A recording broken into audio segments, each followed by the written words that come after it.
আলাইকুম দর্শক শ্রোতামণ্ডলী এবং পাড়া প্রতিবেশী ছোট বড় আত্মীয় স্বজন সকলের কাছে আমার অনুরোধ, আমরা মুসলিম ঘরে জন্ম নিয়েছি,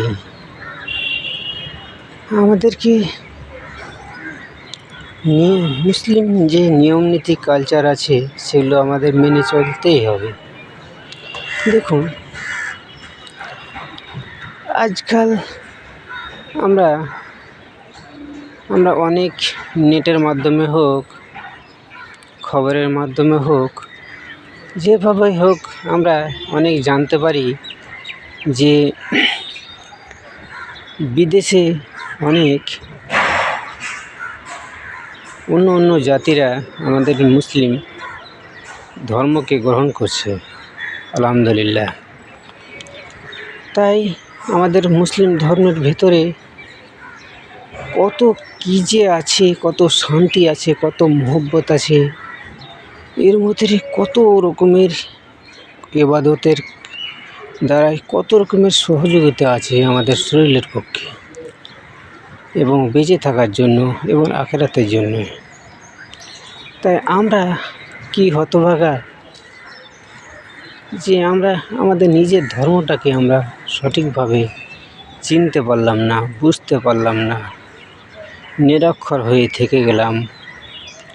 তাই বন্ধুগণ, কতদিন এইভাবে জীবন আমাদের চলবে?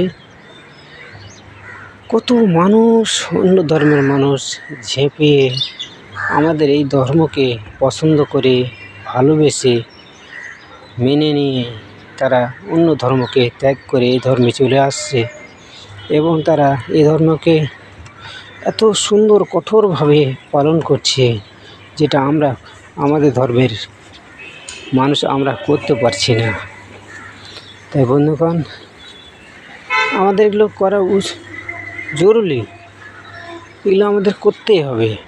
তাই আসুন আমরা সকলেই, আমরা যতটুকু জানি, একটা আয়াত জানলেও সেটা আমরা অন্যকে জানাবার তৌফিক করে দিই, সুযোগ করে দিই।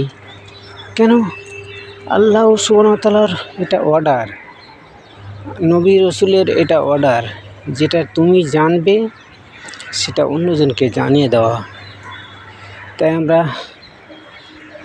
অনেকেই কুল আল্লাহু আহাদ ছোট্ট সূরাটা জানি, এটা একটা ছোট্ট সূরা, মিষ্টি সূরা হিসাবে সবাই জানি। আবার অনেকেও জানি না, অনেকে আবার গাফেলাতি করে থেকে যায়, জানলেও আমল করি না।